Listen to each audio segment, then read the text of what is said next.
Não foi nada combinado, porque eu recebi a carta hoje, né, aqui, sobre hoje aí dessa notícia, mas eu queria falar um pouco sobre a ideia dessa maldade, corrupção e violência que tanto nos assola aí, né? A gente constantemente está falando sobre isso, e constantemente a gente precisa ser lembrado, né, de que Deus está conosco, né? Tem gente ruim aí, né? Isso aqui é até um bom exemplo, né? Tem gente que simplesmente pratica, que está vendo aí, irmã Marisete? Tá? Tem gente que simplesmente pratica maldade, simplesmente porque é má, né? Simplesmente porque a pessoa é ruim, simplesmente para poder perturbar outros, né? E a gente vive num mundo cercado de corrupção, violência, de notícias ruins, e às vezes a impressão que dá é que parece que Deus nos abandonou. O que eu queria lembrar nessa manhã é que Deus não nos abandonou. Apesar da maldade, da corrupção, de tanta coisa estranha e ruim que a gente tem aí ao nosso redor, Deus, Ele está conosco, Ele continua presente, Ele continua junto de cada um de nós. E essa sensação às vezes que nós temos de que Deus nos abandonou, ou de que a maldade, a corrupção, a violência estão aumentando, não é algo de nosso tempo, né? A Bíblia relata coisas e eventos assim desde há muito tempo. E semana passada a gente falou de Ageu, hoje eu queria falar de um outro profeta menor, que é Naum. A gente já até estudou o livro de Naum aqui num outro momento, né? Eu queria relembrar algumas coisas desse livro, porque uma temática do livro de Naum é justamente essa: Deus não nos abandonou. A mensagem do livro de Naum é uma mensagem de consolo, de conforto, em meio à violência e à maldade de outras pessoas, de outros povos. E isso é algo que eu e você podemos nos lembrar e precisamos nos lembrar sempre, né? Deus não nos abandonou. E aí eu queria ler com vocês uns trechos aí do livro de Naum, né? Então abra lá, você que está com a Bíblia aí, com o celular, Naum, a partir do capítulo 1, Naum 1, né? Para te ajudar aí, você que não lembra, é depois de Miqueias, antes de Abacuque. Já está ali, ó. O Elton até deu uma moral aí, ó, para quem tiver aí sem Bíblia aí com dificuldade, estamos aí com o livro de Naum. Vamos ler os primeiros 5 versículos para a gente ter uma ideia desse livro. Eu vou ler o primeiro, os irmãos e irmãs o segundo, aí vê ali no telão, que aí é legal que a gente tem uma versão só. Mas assim, ó, Peso de Nínive, livro da visão de Naum, o Elcosita.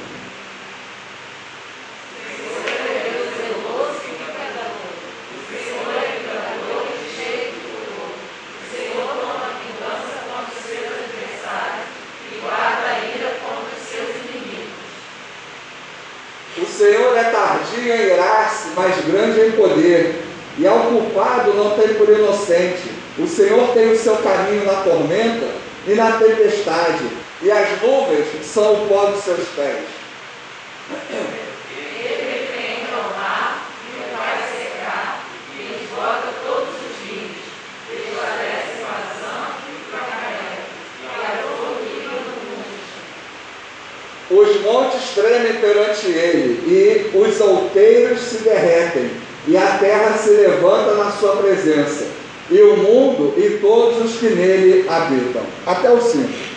Esses primeiros 5 versículos, meus irmãos, eles dão a ideia da soberania de Deus. Uma coisa que eu gostaria de lembrar a você, né, é que Deus, Ele é soberano. Deus é maior do que qualquer ato de violência, Deus é maior do que qualquer ato de corrupção, Deus é maior do que qualquer maldade ou injustiça que aconteça ao nosso redor. Nesse texto, o livro de Naum começa exaltando que temos um Deus que é soberano, que é poderoso, que é maior do que toda e qualquer coisa que venha nos afrontar. É até interessante chegar essa carta hoje, né, com essas ameaças, né, que a gente recebe aqui, porque é o tipo de coisa que não deve, por exemplo, nos abalar ou incomodar. Por quê? Porque nós cremos num Deus que é maior do que isso, né? Nós cremos num Deus que é maior do que uma mentira que possa estar falando sobre você, do que a maldade que possa estar fazendo no seu trabalho, do que um vizinho que está te perturbando, do que alguém da família que está querendo te dar rasteira, do que alguém que está fazendo uma fofoca. Então, o Deus que nós cremos, Ele é totalmente e absolutamente soberano. Por isso, eu e você, nós não agimos como os malvados agem, pagando mal com mal. Por quê? Porque nós depositamos a nossa esperança em Deus. Por quê? Porque mesmo diante da maldade, da violência, da injustiça, da corrupção, de tanta coisa ruim ao nosso redor, Deus está presente em nossas vidas. Deus não nos abandonou. A gente tem aqui algumas ideias sobre o livro de Naum, que eu queria falar rapidamente, só para você ter uma ideia. Eclosita quer dizer que Naum era da cidade de Eclós. Não dá para saber que cidade é essa, nem onde realmente está localizada, né? Uma possibilidade que ficava perto de Cafarnaum. Provavelmente uma cidade ficava ali perto de Judá, né, onde Naum profetizou. O objetivo do livro de Naum é falar da queda de Nínive. Estão lembrados de Nínive, né? Aquele povo que Jonas tinha que ir lá pregar, aí Jonas não quer ir pregar, né? Aí a gente vai pregar sobre Jonas novamente. E Jonas não quer ir, por quê? Porque os ninivitas eram gente ruim. Os ninivitas eram pessoas que assolaram Judá, né? Prejudicaram o povo de Judá. E é justamente contra o povo de Nínive que Naum está falando. Naum está dizendo para Israel o seguinte, ó: apesar da maldade dos ninivitas, Deus não abandonou vocês, Deus vai ajudar, Deus vai restaurar, Deus vai proteger, né? Deus vai fazer com que vocês saiam desse período de opressão. Esse período é mais ou menos em 612 antes de Cristo, né? O que a gente aprende com isso? É um período muito antigo, né? A gente está no século 21. Povos que são de outra cultura, não é a nossa cultura, não é a nossa realidade. O que isso demonstra? Primeiro, a corrupção, a maldade, a violência, a injustiça existem há muito tempo. Não é de hoje. Não é de hoje que tem gente que rouba do pobre. Não é de hoje que tem gente que faz fofoca. Não é de hoje que tem gente que é mal por ser mal, né? Gente que simplesmente faz maldade. Não é de hoje que a maldade ela está presente na vida das pessoas, na nossa vida, sem um motivo aparente. Porque às vezes você pensa assim, a pessoa roubou porque estava com fome, né? Isso acontece às vezes. Mas você vê esse bando de político roubando, eles não estão com fome, né? É gente que ganha 30, 40 mil de salário por mês. Aí o cara está roubando por quê? Porque é malvado, porque é corrupto, porque é ruim, né? Ladrões, né? O cara foi lá, matou, pediu lá a bolsa de alguém, pediu o celular, a pessoa deu e o cara tirou a si mesmo. Por quê? Porque a pessoa reagiu. Não, às vezes a pessoa não reagiu. Por que o ladrão faz isso? Porque tem ladrão que é ruim, tem gente que é ruim mesmo. Isso é de hoje? Não é de hoje, não é da nossa época, não é do nosso período. Já na época de Naum, lá por volta de 600, do ano 600 antes de Cristo, já existiam pessoas malvadas, egoístas, violentas, corruptas. Existem pessoas que só por ganância e maldade oprimem, matam, roubam, e esse comportamento sempre existiu. Nos chama a atenção, né? Nos choca as notícias de corrupção, né?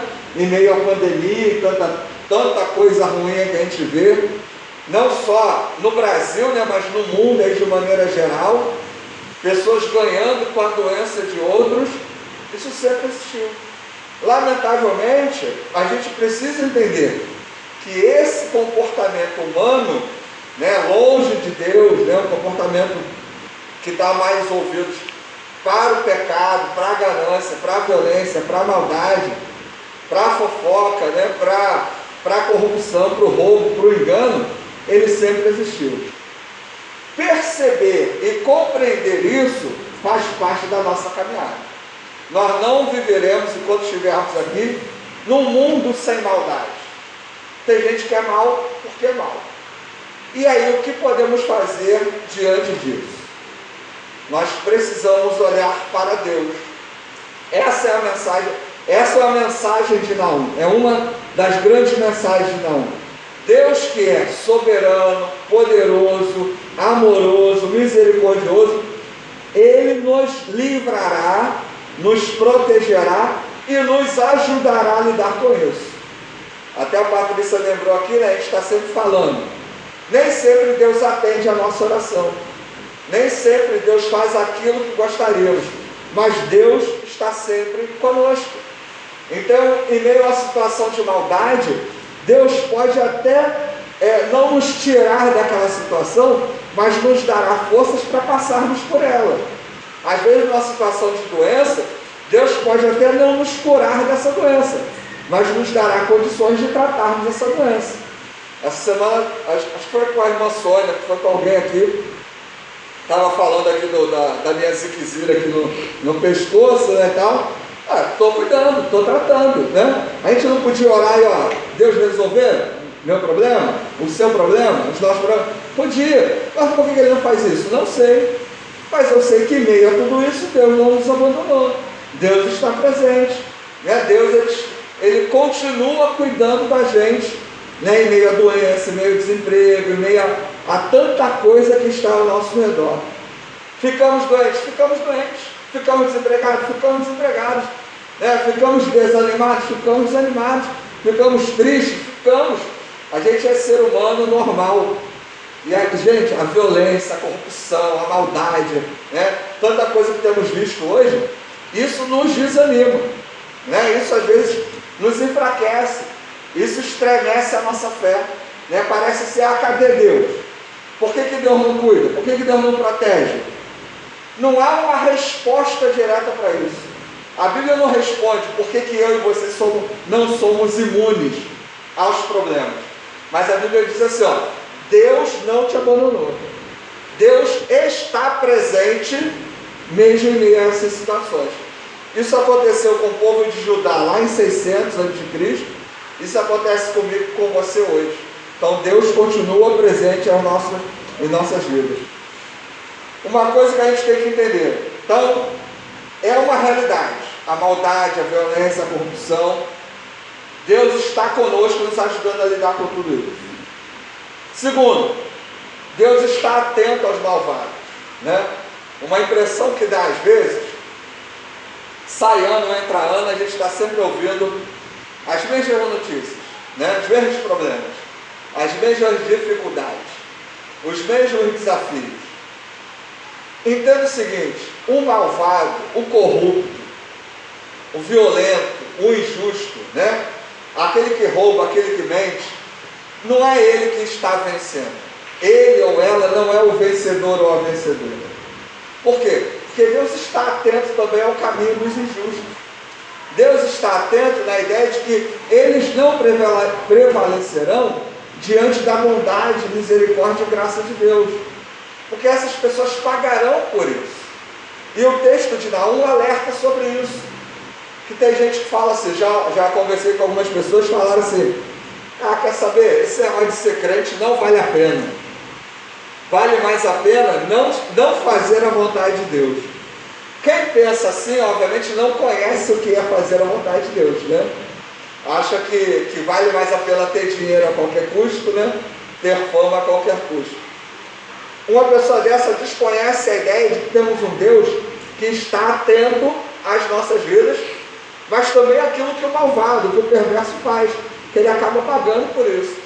Vamos abrir lá em Naum novamente, Naum capítulo 1, do verso 9 ao 14. Dá para colocar aí? Dá para colocar ali para a gente. Vamos ler aí, do 9 ao 14. Que pensais vós contra o Senhor? Ele mesmo vos consumirá de todo. Não se levantará por duas vezes a angústia.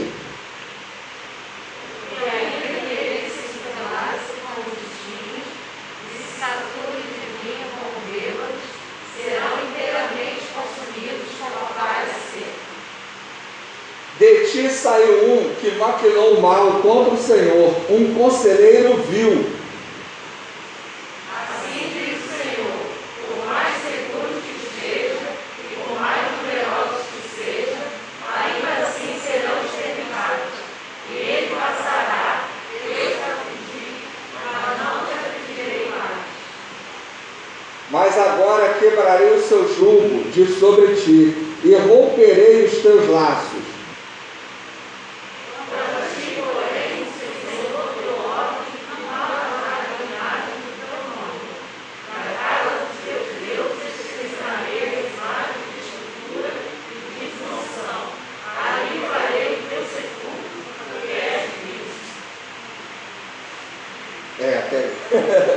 O que acontece? Nesse texto, Naum está falando sobre o julgamento de Deus a Nínive, que era o símbolo da maldade, né?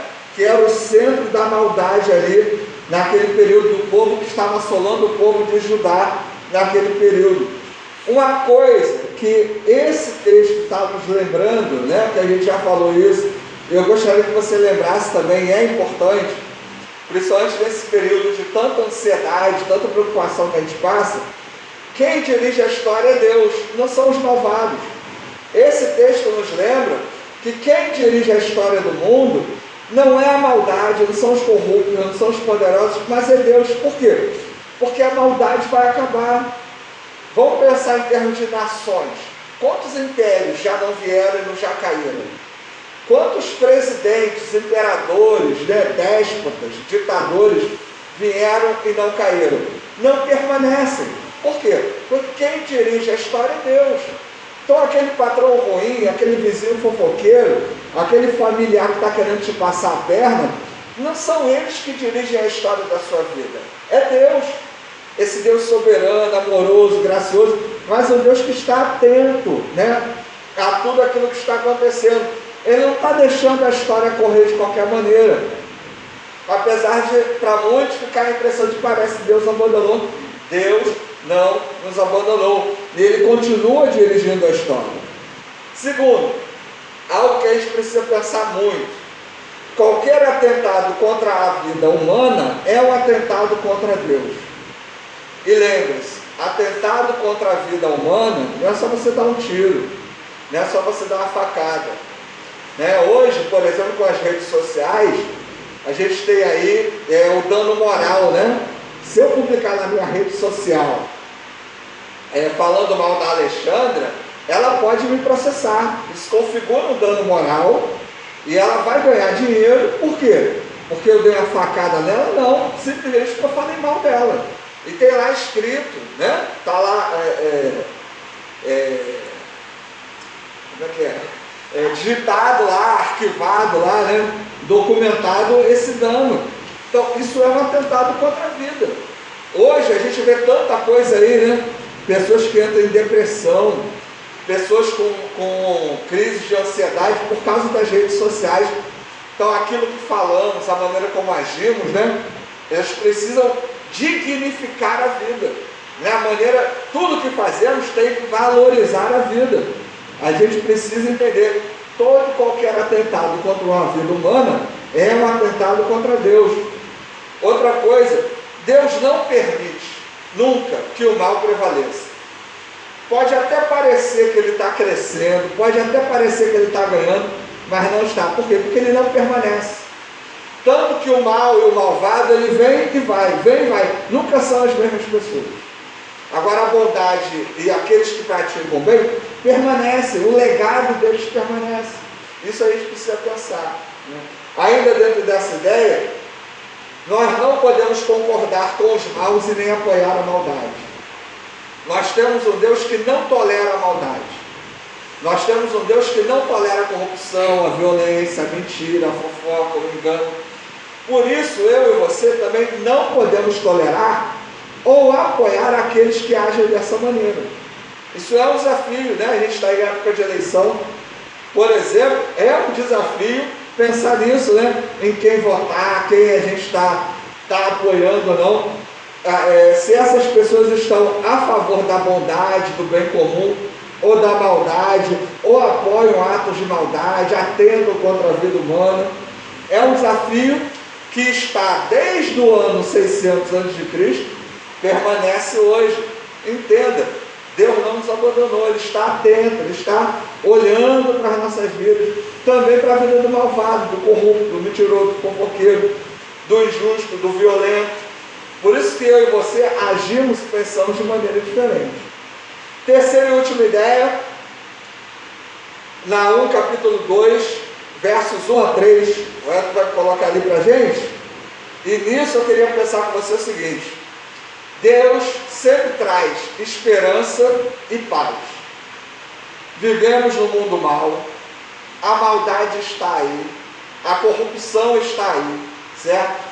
Tem gente que é ruim porque é ruim, então nós sofreremos por causa da maldade, corrupção, violência do outro. Deus, apesar disso, não nos abandonou, Ele está atento às nossas vidas, nos guiando, protegendo, nos dando sabedoria, nos ajudando a lidar com essas situações, e Ele também está atento a esse malvado, a essa malvada. Ele não deixará isso passar impune, e diante disso, para aqueles que são servos e servos de Deus, Deus sempre traz uma mensagem de paz e esperança, mesmo diante da violência, da maldade, da corrupção, de tudo aquilo de ruim que possa acontecer. Então, nós não somos pessoas alienadas que acreditam que se orarmos, nada de ruim vai acontecer, de que se fizermos tudo certinho, estaremos protegidos e protegidos de todo mal. Nós acreditamos que vamos orar, vamos buscar, mas apesar disso, o mal pode vir. E vindo o mal, temos um Deus que não nos abandona e que, além disso, nos dá esperança e paz em meio a situações que às vezes Ele não corrige. E Naum 2, de 1 a 3, lembra essa mensagem de paz e esperança. O destruidor subiu contra ti, guarda a tua fortaleza, vigia o caminho, fortalece os lombos, reforça muito o seu poder.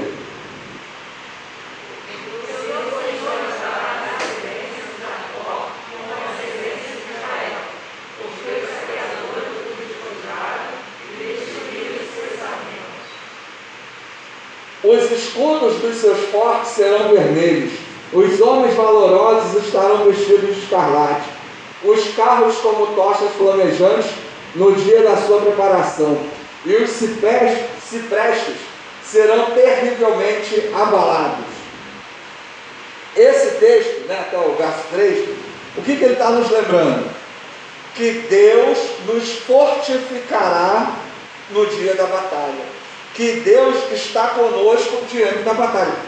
Lembra o seguinte, gente, de Gênesis a Apocalipse, a gente não tem um texto que diga assim: você não vai passar por lutas, você não vai passar por problemas, você vai ser vencedor em tudo quanto for batalha. Não tem um texto que diga isso.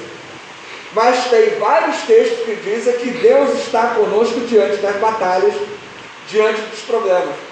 Esses textos do Antigo Testamento são uma lembrança que Deus nos ajuda nas nossas lutas, nas nossas batalhas, que é Ele quem nos fortifica. Então, essa mensagem que Deus nos dá é uma mensagem que traz paz e esperança. Paz por quê? Porque nós teremos equilíbrio para saber como agir diante do problema, diante da dificuldade. E esperança porque sabemos que a nossa vida não se resume apenas a essa realidade, ou apenas um momento ruim que você está passando, ou apenas a dificuldade, mas que virão coisas melhores. Né? Então isso nos ajuda a seguir em frente. O Deus que dirige a história nos guia em meio à tranquilidade. Né? É como a gente lê lá no Salmo 23, verdes pastos, me faz andar, guia mansamente a águas tranquilas, ainda que eu passe pelo vale da sombra da morte, não temerei mal algum. Quer dizer, vamos passar por situações difíceis, mas temos um Deus que está conosco. Um outro texto aqui, o nosso discurso diante disso, qual deve ser? Discurso de vingança, de pagar o mal com o mal, de fazer oração contrária. Ah, Senhor, quebra a perna do meu chefe. Ah, Deus, quebra o braço da minha vizinha. Ah, Deus, faz a minha irmã lá fofoqueira ficar com a língua queimada. Não, o nosso caminho não é o caminho da oração contrária, né? Qual é aquela música? A minha vingança vai ter sabor de mel, né? É isso? Não. Né? Então, minha vingança, não, minha vitória. A vitória vai ter sabor de mel, fala de vingança e tal. Nosso caminho não é esse. Por quê? Porque nós temos um Deus que fala de paz. Nós temos um Deus que fala de esperança. Então, apesar da violência, da maldade, da corrupção, da injustiça, nosso discurso também tem que ser um discurso que traga paz. Tem que ser um discurso que traga esperança. Por quê? Porque é Deus quem vai fazer o que precisa ser feito, não eu e não você. Por isso precisamos entregar nas mãos de Deus. Quem anda com Deus é de paz, não faz guerra à toa, não busca agir como os malvados agem. Quem vai agir contra o malvado? Quem vai agir contra aquele que pratica a injustiça? Deus. Deus pode nos usar para isso? Pode. Mas precisamos ouvir e entender o que Ele quer, para que possamos saber como agir. Como vamos agir diante da maldade, diante da violência, né? A gente recebeu aí essa carta aí. Aí chega amanhã depois, queimam aqui a igreja. Sei lá, né? Um exemplo, sei lá, depredam aqui a igreja. Vamos fazer o quê? Vamos montar a vigília com tochas e ancinhos. Vamos ficar aqui na frente da igreja e vamos quebrar a casa de quem fez isso? De maneira nenhuma. Não podemos pagar o mal com o mal, né? A gente vai tomar as medidas legais, mas vamos orar por aqueles que nos afligem, né? Vamos pagar o mal com o bem. O nosso caminho tem que ser outro. Por quê? Porque Deus não nos abandona, apesar da violência, da maldade, da corrupção, apesar de coisas ruins acontecerem a todo instante ao nosso redor, Deus está conosco. Nosso caminho tem que ser outro. A nossa proposta, o nosso estilo de vida precisa ser outro. Maldade, a corrupção e a violência existem há muito tempo, mas Deus está sempre agindo para trazer paz e esperança àqueles que são seus.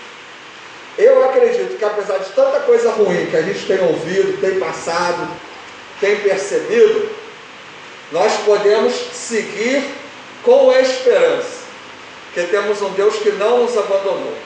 Nós não precisamos seguir o caminho da maldade, né? Fazer o que o mundo, a sociedade faria, mas seguir o caminho de Deus, deixar que Deus nos instrua e nos mostre o que Ele quer de nós, como Ele quer que nós hajamos, né, para fazer a sua vontade. Por isso a oração é sempre importante, a leitura bíblica é sempre importante, né, o processo de comunhão com Deus é sempre importante, para que a gente entenda sempre aquilo que Deus quer de nós, diante de grandes problemas ou de pequenos problemas, né, diante de grandes desafios ou pequenos desafios. Lembre-se sempre vai ter gente ruim, mas sempre temos um Deus que está conosco. Então busque esse Deus, né? Nosso exemplo é esse Deus, e nós pessoas ruins que estão aí ao nosso redor. Amém, meus irmãos? Vamos orar então? Terminando aí o culto dessa manhã. Agradecer a presença da irmã aí, né? Obrigado por estar com a gente. Volte sempre aí. E vamos orar, né, irmão? Vamos orar pedindo que Deus continue nos orientando, nos dando sabedoria, nos protegendo, nos guardando.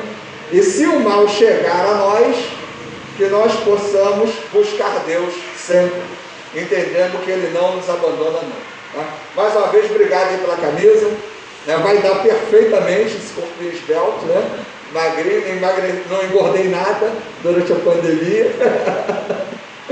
Vamos orar.